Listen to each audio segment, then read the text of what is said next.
Welcome into Get Me The Brandy, Haley Hunter alongside Dan Potash, who thankfully, Dan, made it back from Boston with all of the snow that you guys just got. I guess we should be happy with just rain here in Pittsburgh right now. Were you expecting all that snow in Boston when you were there? It's funny you should say that. The snow that we saw was a, a very little amount, a dusting compared to what Yeah. Boston got about a week and a half ago. I spoke to someone who lives in Cape Cod, and they had over 30 inches of snow. So I can't even imagine. But I know that's the norm in Boston. They always get nailed with a lot of Yeah. snow, as the northeast corner there usually does. But yeah, we weren't expecting it. But okay, Boston's still a great city, and we enjoyed it. We would have been nice to seen the Penguins get a couple of points, but the snow could Yeah. have been worse. Could have been a lot worse. Boston's always been one of my favorite cities, so I'm just curious, what is your favorite thing to do there? Did you do anything this time? Was it just a business trip? I know you've been many times though. Yeah, Boston's great. I have some old friends that I grew up with and went to high school with that now live there, and Oh, great city to go shopping, obviously.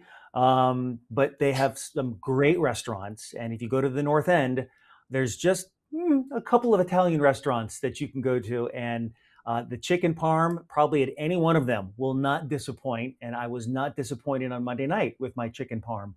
It was very good. So it was nice to be able to have a really good, authentic Italian meal. But there's so much. You're right. I've been there several times, both for work and for pleasure, and there's so much more to see. Need to get out to Nantucket one of these days in the summer. Need to go out and visit Nantucket. I've heard wonderful things, so put it on the list. yes. Lobster ravioli in the North End. I had that a few years ago, and I still have yet to Mm. have lobster ravioli that's been that good. I still think about that meal. But yeah, Nantucket actually, Gage, my fiance's mom, went there for their big Christmas festival that they do every year. And apparently, you literally feel like you're like at the North Pole because it's so pretty. So, I mean, I feel like you want to go when it's nice and you can, hang out in the water Yeah. when it's warm. But that's something fun for people listening if you've never been. Apparently, she had a great time. So, and you got to spend time at the fireplace, right? At the hotel we always stay at, Dan. You know how much I'm obsessed with the fireplace there. Yes, it is very nice lobby. The fireplace came in handy because it was cold in Boston. No, not too much snow, but plenty of cold. That's for sure.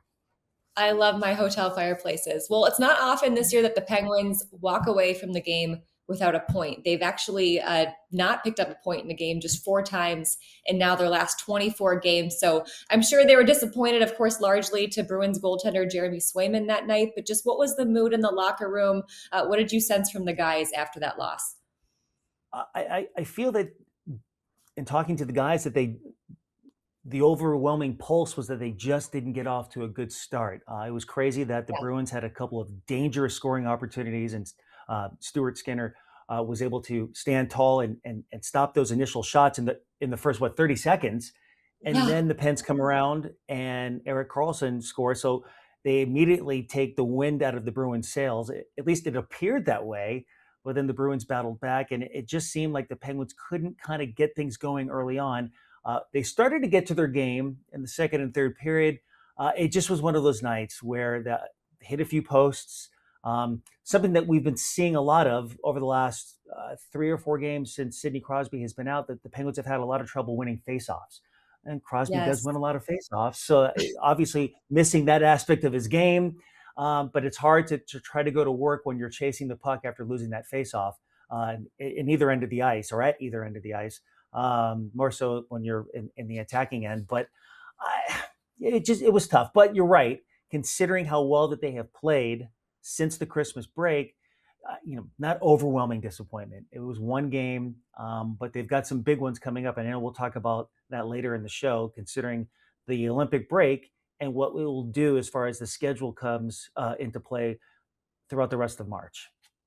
Yeah, you mentioned the face-offs. I was joking with Jay Caulfield and Tyler Kennedy, who's going to join us in a little bit after that game. I said, everything that Sid has given to the game of hockey, can't we just allow an exception for him to come out, take a few face-offs, and just leave the game? Help us out a little bit here.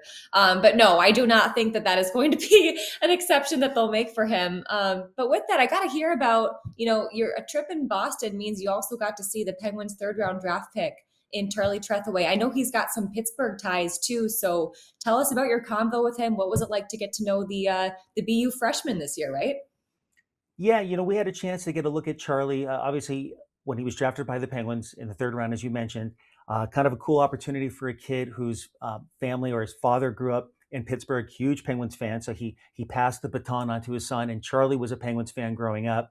But a chance to move and live in the Cranberry area, or I'm sorry, live in the Pittsburgh area and practice in Cranberry as a member and play for the Pens Elite. Did so 2020 to 2022, if I'm correct.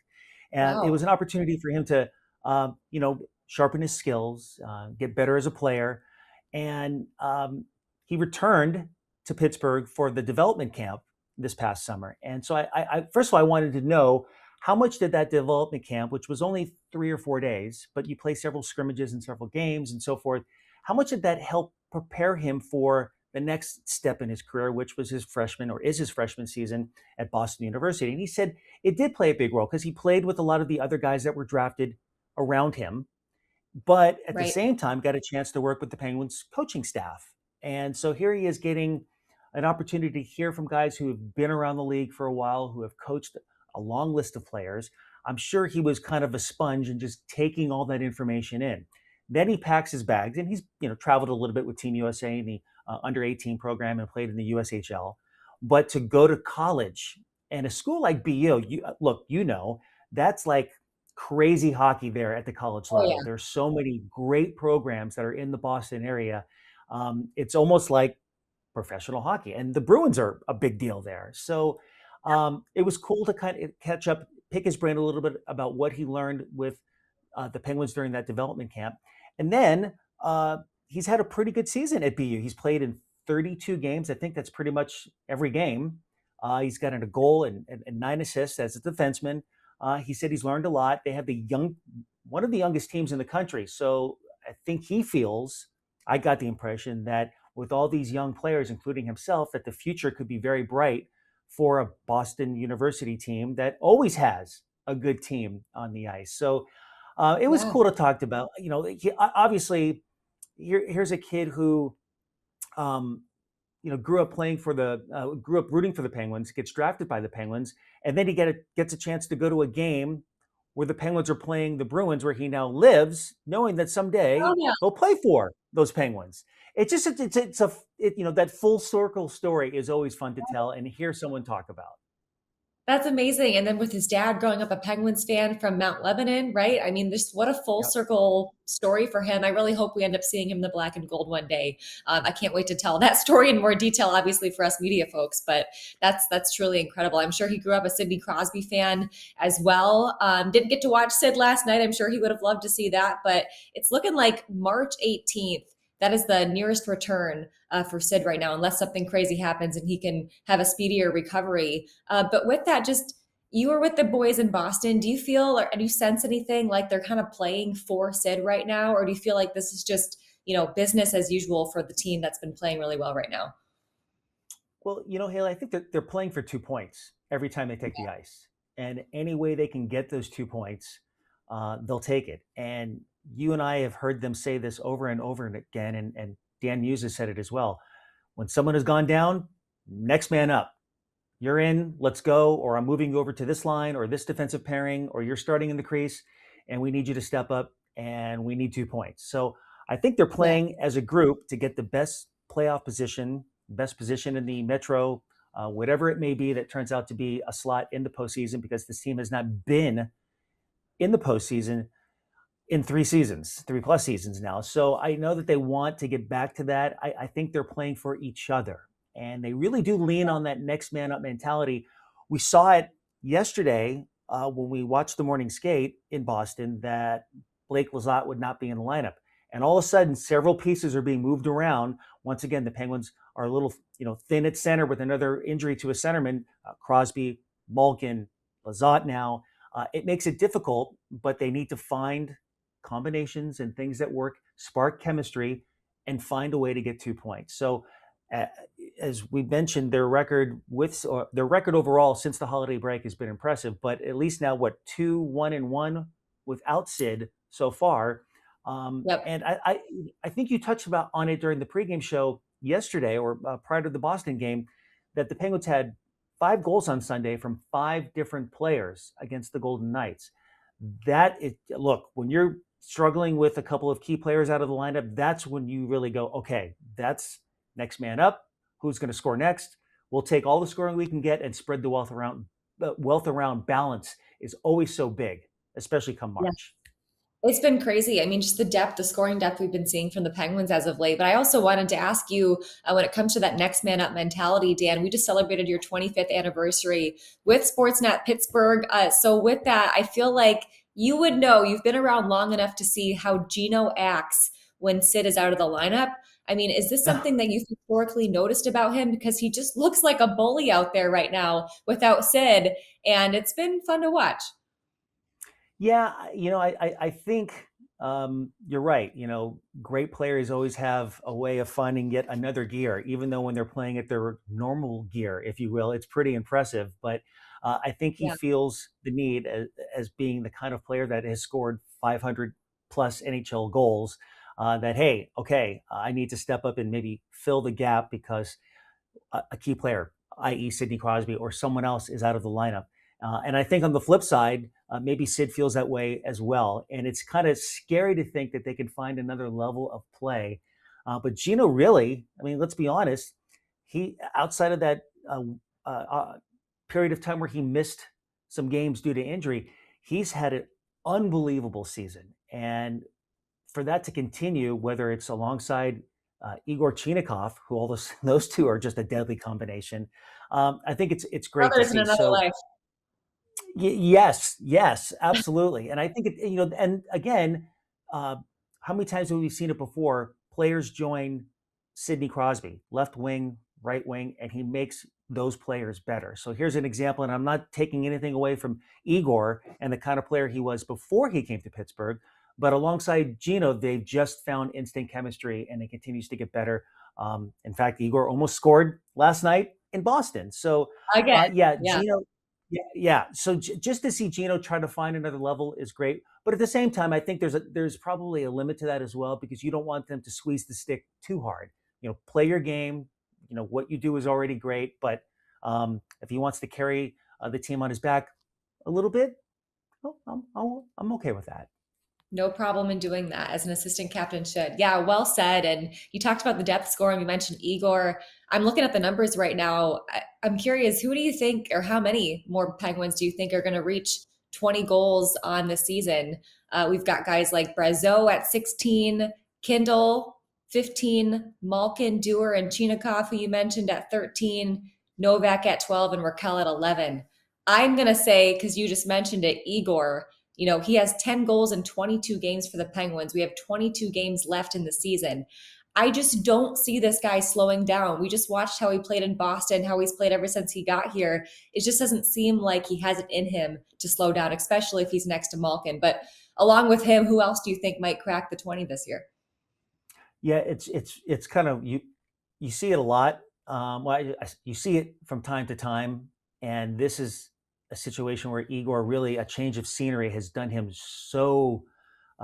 It's done so much for him. Whether it was an issue with the coach or the coaching staff in Columbus, the system they played, but yes, he's certainly embraced the opportunity to play here, and it seems to fit his game really well. So I agree with you. He could Yeah. reach 20 goals this season with the Penguins. I kind of yes, I would think that he and Gino together will continue to raise their level of play. So to think that Gino could get 7 goals in the next 20 plus games, okay.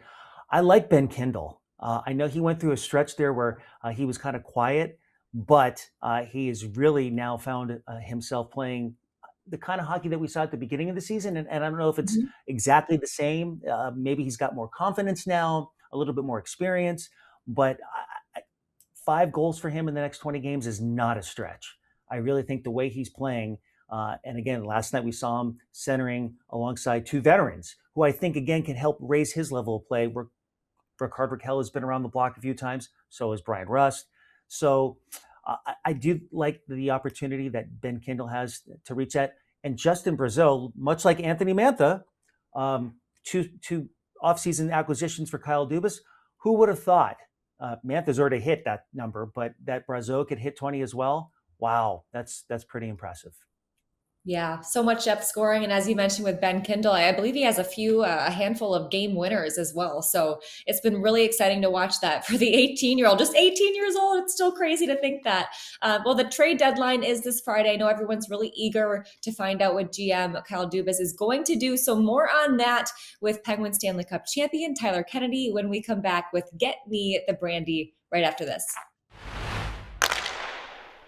The road to puck drop begins on Penguins Tonight.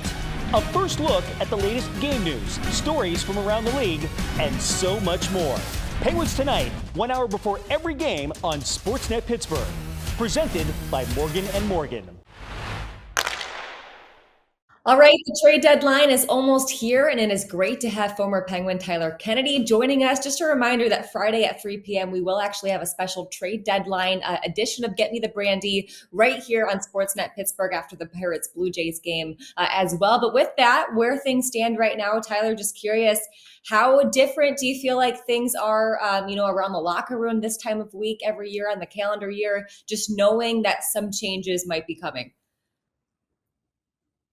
Well, it's obviously everyone knows in that room, probably except Sid, that they can be traded, right? And it's definitely an uneasy feeling because when you get traded, you literally become family with one team and then you get like adopted to another team and you're welcome with open arms. But it's a big transition and it's very stressful this time of year because especially if you've had a good year or you enjoy playing for that team, it's definitely a an experience that some guys struggle at it, some guys kind of go through the process and understand it, but in that room right now, I would think it's always on the back of their mind, and you never want to see the coach call you over or the GM come down wants to speak for a second, because as soon as that happens, you're gone, and then it changes your whole life is turned upside down. But again, it definitely is an uneasy feeling pretty much all week. And Tyler, I guess you speak from experience. Let's go back to 2015, deadline day. Member of the Sharks when you woke up, but when you went to bed, you were a member of the Islanders. Kind of take us through that process.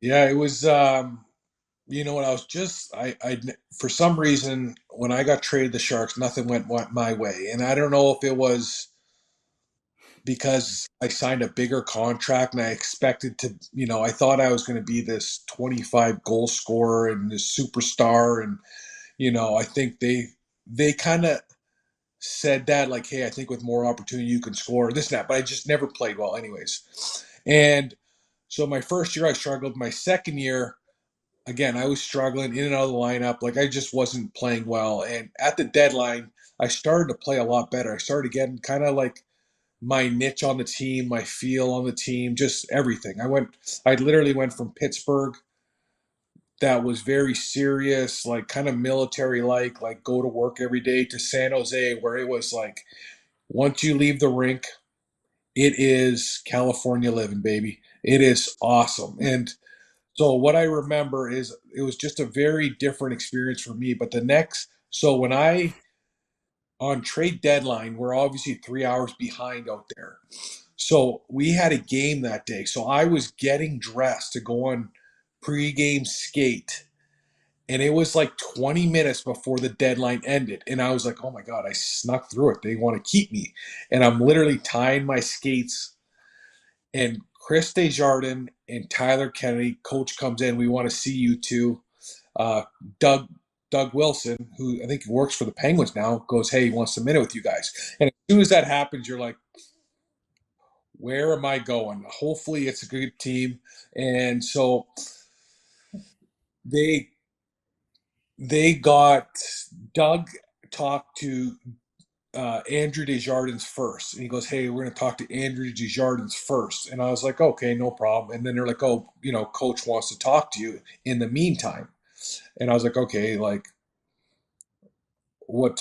So I go in the coach's office, and it was like once you get traded, like you don't have to like watch what you say with the coach. And I knew this. I can like kind of let him have it what I thought of him, and he kind of let me have what he thought of me. And so we were we go in there. He goes, "I don't know why this didn't work out. We thought you're a great player. You didn't live up to expectations. And I was just like, well, you keep riding the old guys. Like, you need to get some new guys. Like, we were going back and forth for like 5 minutes, it was awesome because he kind of let everything out off his shoulders, and so did I. You know, but it did end on good terms. He's Todd McCullough. I think he's in Detroit now. Great coach.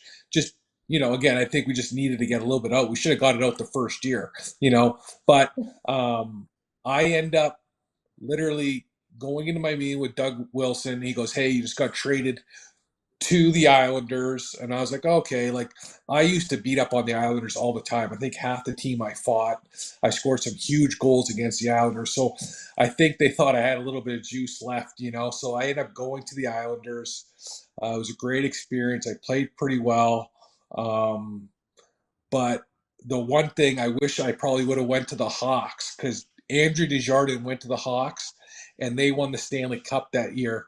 I went to the Islanders and we got pumped in the first round by the Washington Capitals. But again, as soon as you get traded, I don't think people realize this. Like when I got traded, it was like, hey, your flight's in 3 hours. We'll figure everything out, but you need to play the next day. But you're getting on a flight. I met the team in Dallas, and it was like, you got 2 hours to pack, literally two suitcases, and you're never going back until after the season. So that was when I truly knew that it was a business and that like you're just not a piece of meat, but you can be moved at any minute. And as soon as you get moved, you're someone else's responsibility. Literally from the time, you leave with a garbage bag of your gear and then the other team starts calling you and again you say bye, and it's an eye-opening experience, but it is fun going to a new opportunity, a team that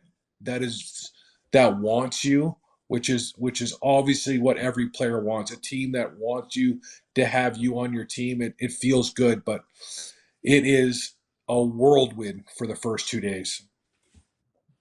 Yeah, and I'm sure, I mean, it's great, as you mentioned, that whatever team you're going to, you always feel like they're welcoming you with open arms, because that is weird, especially when you have to play against your old teammates. But with that, I feel like with where the Penguins are at right now, Tyler, a lot of people in the beginning of the season would have expected some major moves at the trade deadline. But you look at all the moves that Dubas has already made. I'm curious if he'll be a little bit quieter this year. How much do you feel the playoff picture might be different this season just because of how well the Penguins have played and how well they've set themselves up for the playoffs?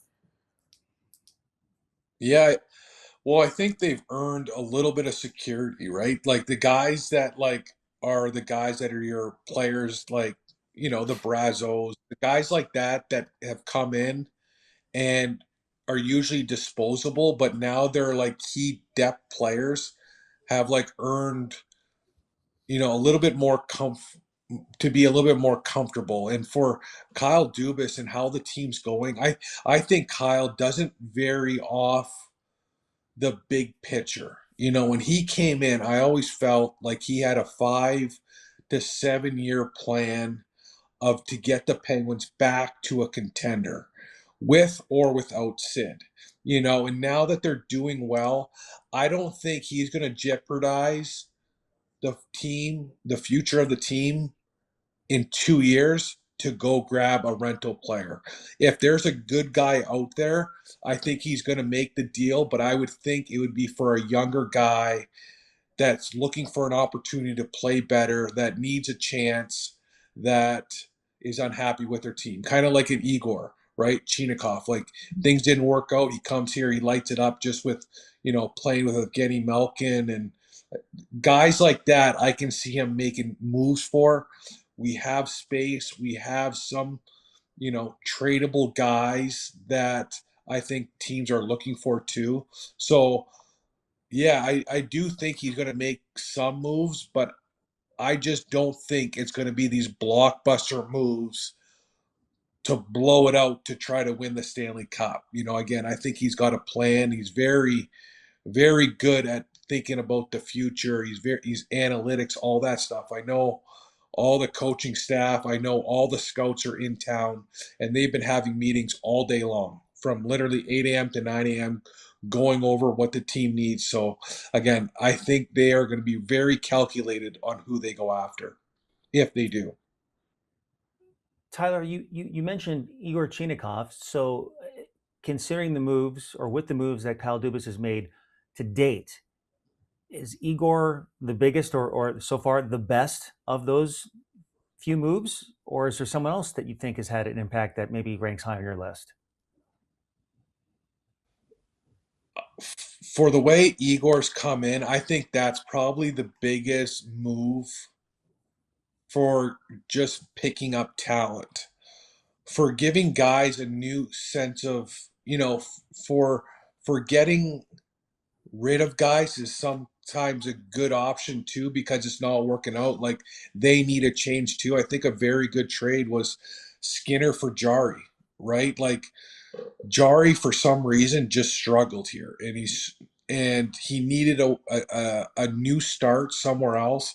Not sure if it was a good start, a good place to go to Edmonton, but I thought picking up Skinner was big for the Penguins, because now they've kind of solidified their 1-2 punch without giving up, with just swapping goalies.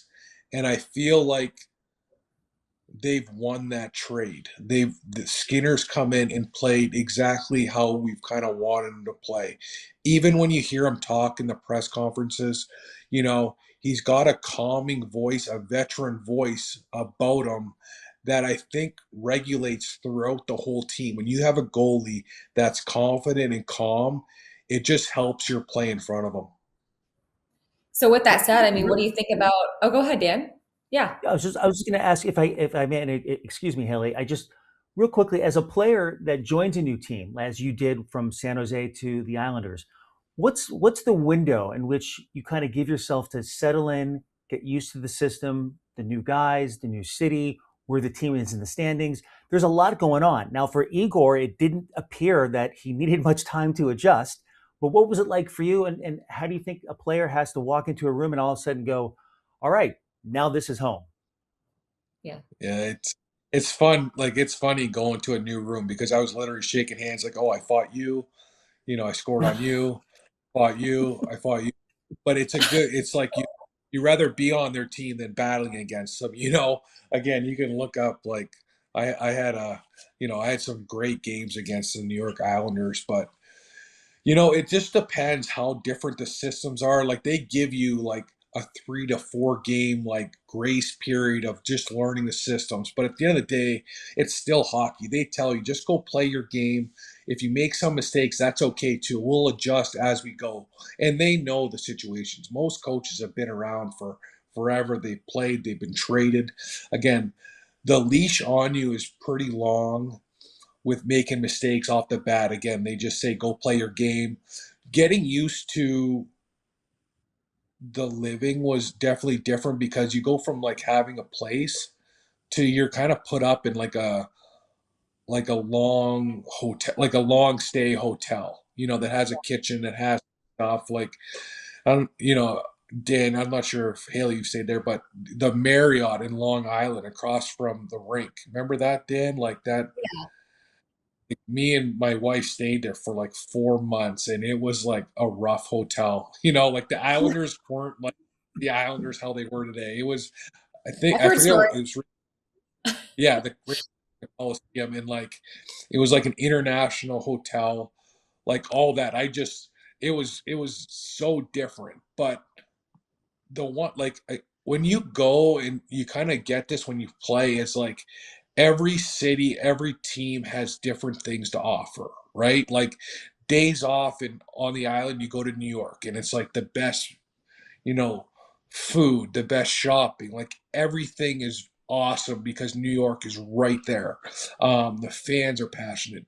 I always remember how good the food was. The food was unbelievable. And what was nice, I literally live 100 yards from the rink, so I can wake up. I used to sleep in so much because like it was so close. I never had to worry about like a half-hour ride or nothing like that. I never had to deal with traffic, so that was like very cool. But just adjusting to different places to live is something that you kind of take for granted how awesome it is. Like when I think about my career living in Pittsburgh and then going to California, living that like California lifestyle where I was surfing on days off. And then when I go to New York and New Jersey, I was like going down New York. I was spending Christmas down at like the Rockefeller Center. Like every time you get traded, it's a good opportunity to see the world. If and it's part of the mindset, right? Like, hockey players are so adaptable to live anywhere because we've done it for our whole lives, right? Like getting Yeah. traded from 50 years old on. And important not to burn bridges too, right? You said you went into the locker room. You said I scored on you. I fought you. Well, maybe you want to be nice to guys on the other team because you might just be teammates with them one day, Tyler. Yeah, again, like, Matt Martin, like Clutterbuck, all these guys. Like, again, it was so fun to see them and talk to them. And Travis Harmonic, he was the guy who's a defenseman there, in our first Christmas, like our end of the year party. This girl comes up to me and she comes right out to me, and I'm like, yeah, what's your what's your problem, honey? And she's like, you give my husband a black eye for our first Christmas pictures with our newborn daughter. And I was like, I fought him the 23rd in Pittsburgh, and I told her, I was like, he was chasing me around the ice, and I was so mad because I just wanted to get through the game and go enjoy Christmas. So I ended up fighting him, and I caught him with the right, and I give him this huge shiner. And then like she was showing me pictures, and he's got like a 3-month old, and his eyes all busted up, and it was just a great laugh, and then he beat the blue wheels off me. Like he beat me up. I didn't know who he was.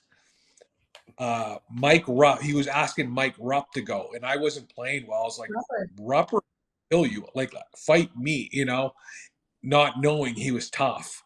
And he grabbed me and it like spinning me around, and I was just hanging on for dear life. But again, it is so fun talking to the guys, and now you're like on the same team and your confidence grows because like we're all in it together, and you don't have to battle and deal with that guy because he's on your team. So It's got to be a good feeling, Dan. That picture I will love live it. forever, Tyler. That picture is never going to go away. Oh well, my I'm gosh. so mad that it was December 23rd. I was like, I'm flying out that night, and first shift is no, in the warm up, he's screaming at me. I'm like, are we on this? Like, what is this guy doing? Or what? Listen to national anthem. We start, like my line started, and he's staring at me, and I'm going, if this is what's going to happen, I'm going to lose it because I was like, I was ready for Christmas, but he chased me around the ice, and I was like, I might as well get this over with now because he ain't going to stop. I can tell you right now. And I think I was so mad at him because of why he did it the 23rd of December that I beat him up pretty good. Oh, it's too good. So many good stories. Tyler, before we let you go, we got to just ask you one final question, and that's just what do you think Dubas is going to do in terms of if he's going to trade anybody and how many, if you had to guess at this trade deadline? I think he'll probably make like two small trades. I think he's going to go for maybe a centerman to help with like draws and little things like that. Um, I think he might move like maybe a Skinner, to see what, I think it's about that time we see what Miroshov has. And what's great about having two goalies that are elite down there is if one's not playing well, you can switch them out, and I do Right. think you'd get a great return on Skinner because of how well he's come in and played. So maybe him. But again, I don't think you're going to see this big splash from the Pittsburgh Penguins. I think they're pretty happy with how well the team's gelling, how they kind of have all the pieces for a real good team, right? This is the first time I've seen where I'm very content with the third and fourth line, goaltending. Our defensive core has played lights out. Carlson, Tanger, they've kind of they've took a big step in buying into the defensive game for the Pittsburgh Penguins. So I think they're very happy with where they're at with that. So again, I would see maybe two guys coming in, but again, it's not going to be this blockbuster trade. Yeah, no, I think we agree with you on that. Going to be exciting to see how things unfold. Tyler, thanks so much for joining us. Don't give anyone any more black eyes, okay? We don't need some wives coming up to you and getting upset. I know that you'll be with us for a couple of our broadcasts for that long 9-day trip. So enjoy the drama trade deadline, and we'll see you back then. Thanks, Yeah, Tyler. it's fun for everyone else but the players. So thanks for having me, guys. No one gets you ready for puck drop like Penguins Face Off Live. Pre-game insights, analysis, and a word straight from the coach. Penguins Face Off Live before every game on SportsNet Pittsburgh. Presented by Highmark Blue Cross Blue Shield. Well, with 22 games to go, it might be encouraging as a Pens fan to look at historically how well they've actually played in the month of March. You look back to a season like 2013. I'm sure you remember that, Dan, 15-0. And then over the last 18 years, 10 of those 18 years have actually seen some serious dominant winning records. But this season might be a little bit more difficult. This is a record for the NHL, 17 games in the month of March for the Pens. I'm sure it won't be easy without Sidney Crosby as well being on the ice. But just how much do you feel playing so many games in a small amount of time might actually help the Penguins, a team that, has been playing really well, kind of on a roll right now, not having as many practices? Great question. Something to think Pros and about as they cons. enter this month. I, you know, when a team's playing well, they want to keep on playing, right? Like let's go. And we talked about this before. The Penguins were playing some great hockey, and then all of a sudden hit the brakes. We got to stop. Here's the Olympic break. Put everything on hold.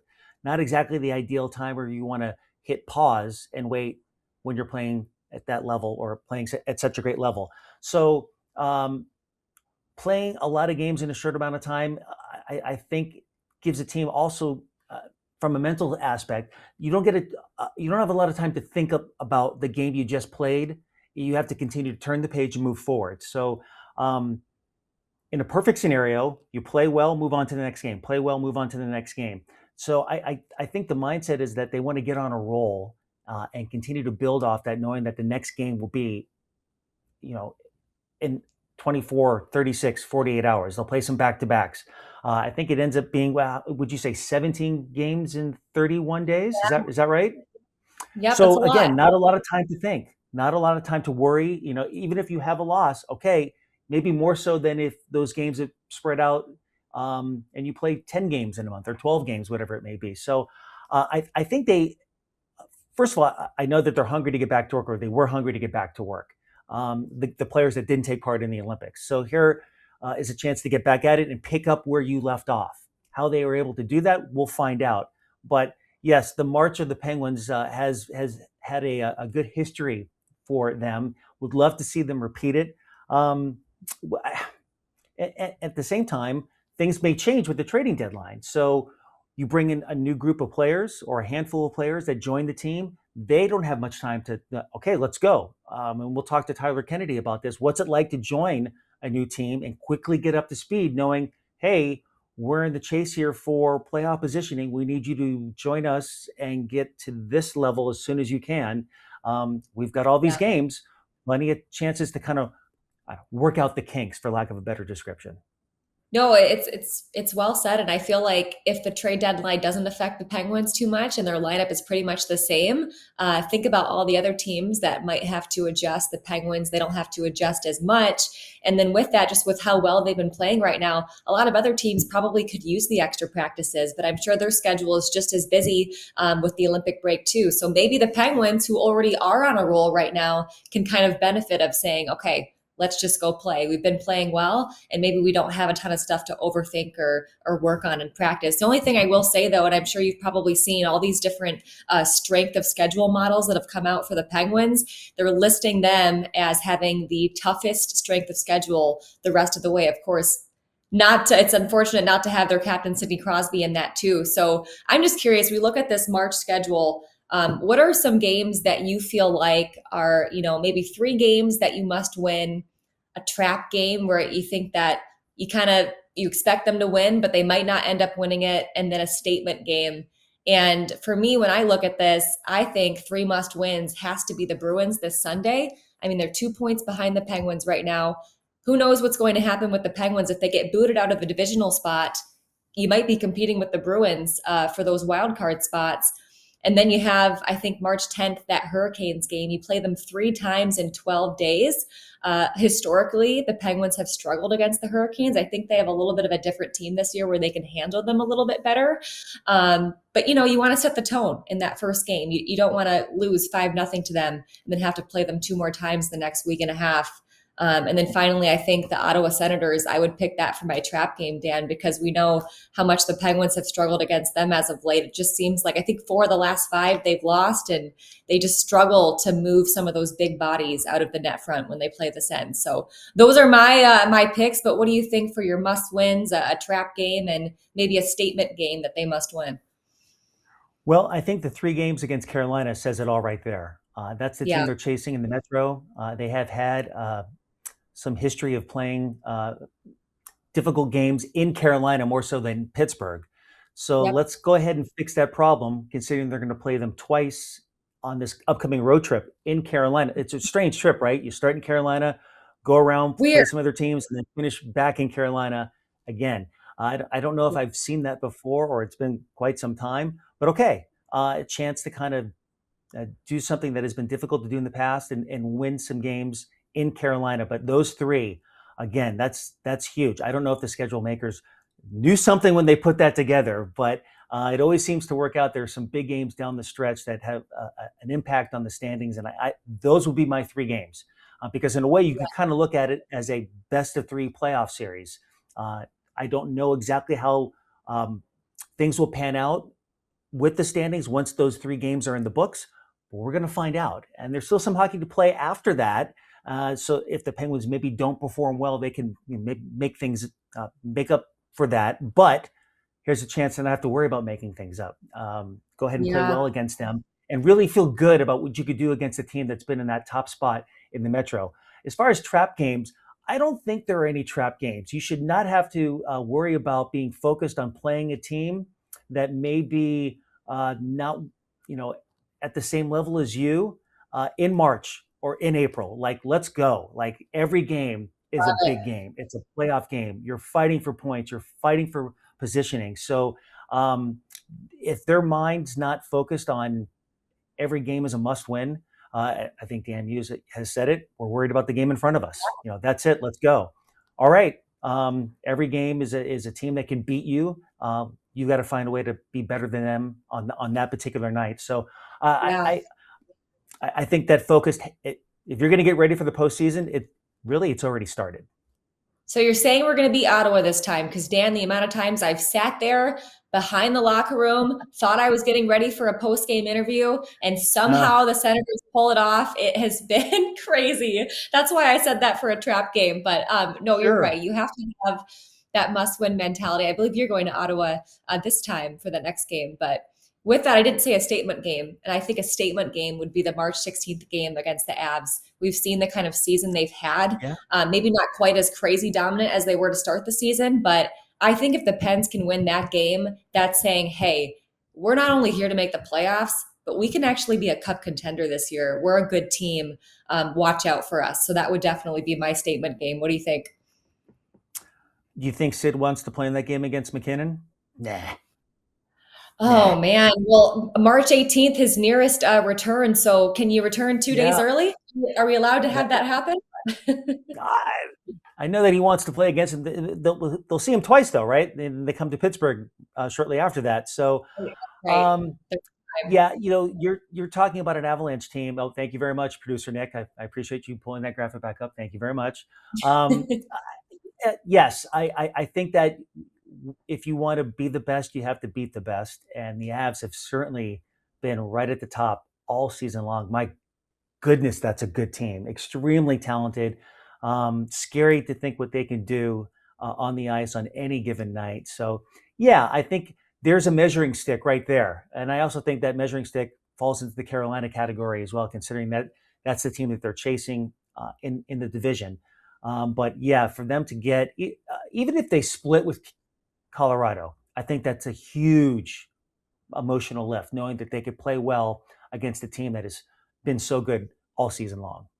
Yeah, couldn't agree more. Sabres, I believe, are also a top five team right now across the last couple of months. You've got the Bruins that are in that list, and then three times the Hurricanes, as well as the Avs a couple of times. So, yeah, this is going to be a interesting, tough schedule for the Pens, but at least we have no shortage of entertainment. Well, as always, we wrap things up with some cup convos as we continue to celebrate the 10th anniversary of the Penguins Cup win that Dan got to be a part of. This week in Penguins history, the team recalled goaltender Matt Murray. I'm sure you remember that from the AHL for the second time that season. He'd go on to win 22 of his next 29 games to end up winning the Stanley Cup as a rookie. Dan, you were in the locker room for all of that. What do you remember about just how differently he seemed to kind of carry himself as a rookie during that run as compared to what you typically expect from a young rookie? Oh boy, if I remember correctly, we got a little taste of what he could do in December when he was called up by the Penguins and went back down to the minors. And then there were a host of injuries at the goaltending position for the Penguins. So he was brought back in towards the end of the regular season.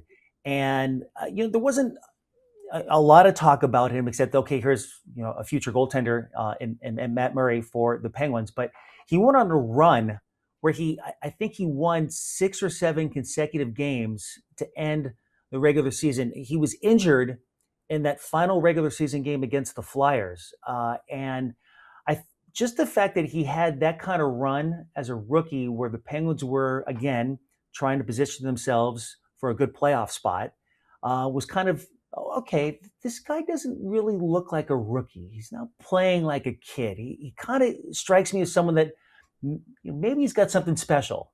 I didn't go too far with it, but just made you think. But then once he got into the postseason, you started to go, okay, wow. Once again, doesn't seem to be playing like a rookie, and that was where you started to maybe feel that this guy was ahead of the curve and had something that was unique. He surprised a lot of us, and I don't mean to discredit him in any way, but it was kind of like, hey, who is this guy? Look what he's doing. It was fun to watch because it added yet another storyline to a team that was, before Mike Sullivan took over, was struggling. They were struggling under Mike Johnston, who was the head coach at that time, and it was difficult to think that this team could make the postseason. Sullivan comes in, they make some moves, and then all of a sudden here comes a goaltender we didn't know a lot about, but he quickly opened some eyes. I have to ask because I feel like a lot of people have been comparing the hype about Sergei Murashov to guys like Flower or a Matt Murray. Do you see any similarities with him when he's been called up? Just kind of that poise, that confidence of, I'm not thinking about how I'm only 21 years old up here. You know what, Hailey, I don't know if I can answer that just yet because, again, there wasn't a lot of talk about Matt Murray before he joined us, joined the Penguins, excuse me, or joined us at this level here in Pittsburgh. Sure. But for Sergei, we've heard that talk now for just over a year. This kid is special. He's 20. He's 21. Look what he's doing. He's had 5 games in the National Hockey League. Played well. Continues to play well with Wilkes-Barre Scranton. I don't know that I can compare the two. I think there's more of the spotlight is definitely shining on Sergei more so than it was on Matt Murray back at this time. Now, I will say, after Matt returned from that injury and helped the Penguins through the postseason, he got himself in a couple of big games with the Washington Capitals, a series that went 6 games, including, I think, an overtime win in Game 4 and an overtime win in Game 6 that clinched the series. That's when you were kind of like, okay, here's a kid that is really saying, I belong here. This is what I can do. I can help this team win. I don't know that we need to wait to see Sergei Murashov get into the postseason and do the same thing. But whenever we do see him get here, if he starts to display that kind of talent, that's when we may say, okay, this kid has earned the opportunity to be here on a regular basis. But again, it's hard to compare the two because they both, Matt came here in his own way. It traveled a different path than I think Sergei will.